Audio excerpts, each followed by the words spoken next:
Well, as you guys know, all good things must come to an end.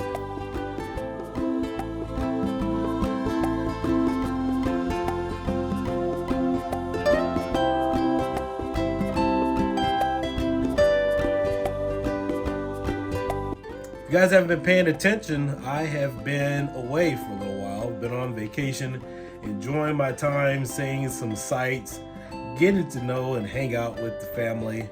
Was in Hawaii for over a week. Had a great time at Alani, great family vacation, but got some messages from my Patreons and some of you other guys out there in the retro gaming community, as well as members from the Supreme team saying, Keo, we need to have you back in that chair. We need you testing those builds for us.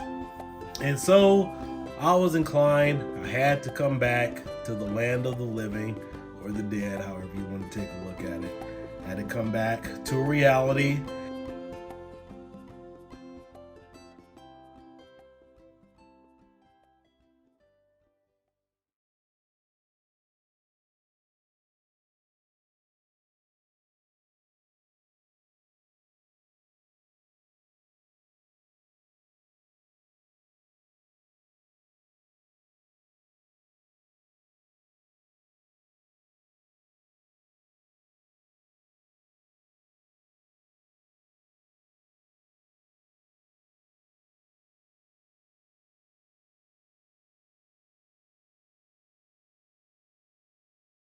Five with this build. I know there's other videos out there showing this working with the Raspberry Pi 2, 3, 4, and some other ones. You guys know I got Raspberry Pi 4s, and of course we know that'll work.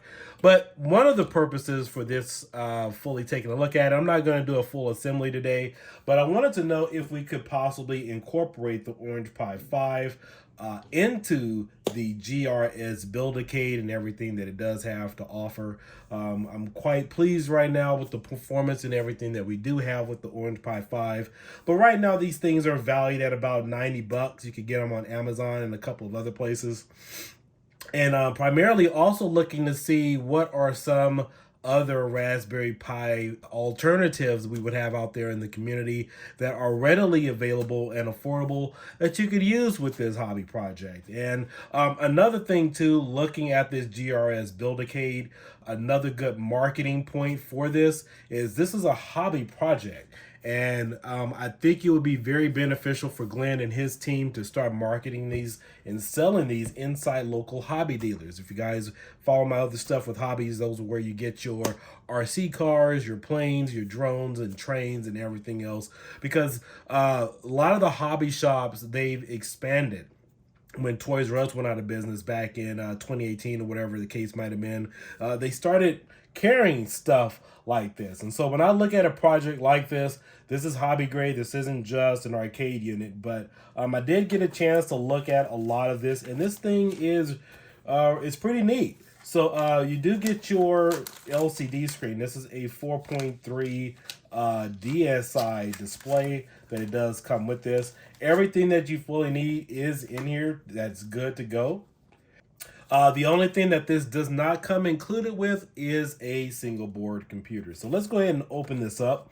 You do have your little arcade cabinet here.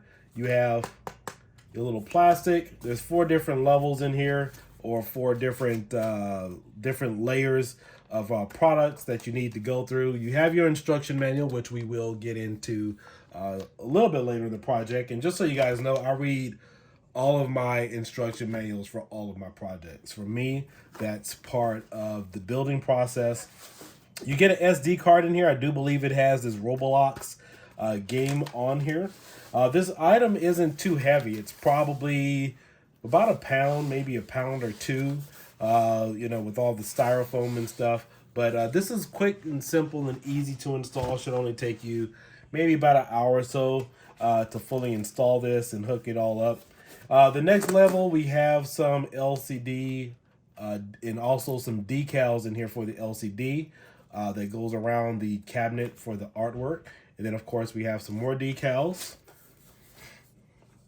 And we also have the other side of the arcade plate here. This is for your cabinet. And then of course we also have some wires. Now I wasn't sure if this unit would come included with the built-in ribbon cable. I know I was talking to Glenn. He said it doesn't use the HDMI ports that are typically on single board computers. It uses the LCD cable. So I ordered one through AliExpress.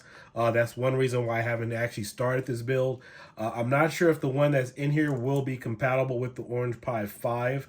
I haven't seen anything else that you would need for the Orange Pi 5. The Raspberry Pi 4. It may already come included. We'll take a look at it, but I do know that there's already a ribbon cable in here, but I'm not sure if it's compatibility.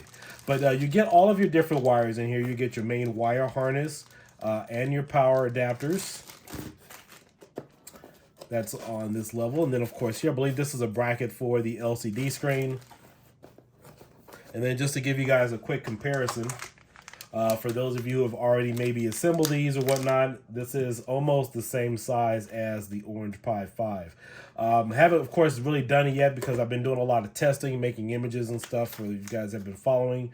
And then, of course, but they're roughly about the same size in terms of length and size. So we'll have to see if we can do the build and build it around the Orange Pi 5. The Orange Pi 5 sells for about $90.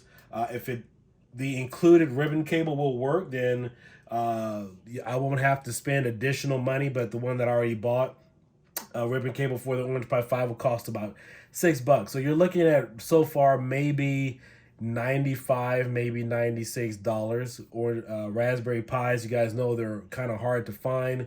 You're looking at about maybe $120, $140. So again, maybe this might be another alternative for a project like this. I know they have been looking into expanding the single board computer line for this project. All right, so moving on to the next deck. All right, so this is the DSi ribbon cable. It might fit. We'll have to see. I don't know. We'll see. That'll be interesting. Look. All right, now on this next deck, you have the back of the unit here. And on the back of this unit, you have your additional external connectors, I/O ports. You'll also have, let's see, I think it might be on the next level here. Okay, it's on the next one. On the back, you have your menu for your controller.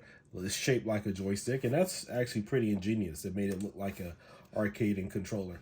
And the cool thing is you can hook up your Build-A-CADE directly to the TV and play that way. I'm not sure. It looks like you may be able to hook up an external controller or an external joystick and you know, like a Xbox controller or something of some sort, and then hook it up to the TV and then play that way. So you can play through the GRS Build-A-CADE, hook it up directly to the TV and game that way. You don't have to play directly on this particular unit. Then, of course, you have your screws. This is obviously for setup. And then you have your buttons here for your coins. And these are some actually good quality. So that's some nice quality there. And then over here, it looks like you have another bracket. I believe this is for the monitor. I'll double check the instruction manual to make sure this is what it is. But it looks like another bracket there for the monitor or to hold everything in place. It looks like we also have some ball tops, dust cover, and a rubber boot. I believe one of these, four of these may go on the bottom of the GRS Build-A-CADE so it's not slipping and sliding across the table. And what is this? Looks like we got some more additional brackets there. And of course, it looks like we have one of the panels here. That way you can put the ball top directly on this as well. And then of course you have three different buttons. So that's pretty cool. I mean, when I see something like this, you know, the games like The Punisher or Aliens versus Predator or X-Men all come into mind with that type of button configuration, just looking at it by default. All right, so let's go ahead and take a look at the last level here. And here on the last level, looks like we have another bracket for the monitor. I believe this may be the front or the panel, or maybe the top. And then, of course, this looks like the back. Obviously got great ventilation there. This could be the bottom. I'm not sure. We'll take a look at it. Yeah, this looks like it might be the bottom. And then we have the battery pack here, which powers up everything. So this is pretty cool and ingenious. Keep it really simple. And of course, if you want something that will go the distance, you could probably run, you know, who knows, several hours off of this thing. Who knows, maybe a couple weeks or whatnot. This is a 20,000 milliamp battery. Pretty cool. I picked this up for my vacation. Have a review on that coming up pretty soon. And then of course it looks like over here we have a LCD screen or some type of protector. Maybe this is for the base. Again, I'll fully look at all the instructions to see exactly what's what. And looks like we got another piece here. The quality of all these are really sturdy. If you guys are also familiar with New Wave toys, I've played around with those. Those are excellent quality as well. Check them out at E3. But this looks like this will definitely stand the test of time, and glad he was able to send one of these over for a review. And so here we go. We have the last but not least, the last of the cables. This is the right angle HDMI cable. If you want to run this directly from the back of the unit to a TV, you do have that option fully available. And then of course you also have some sound adapters as well. We have a 90-degree angle 1/8 jack here for sound.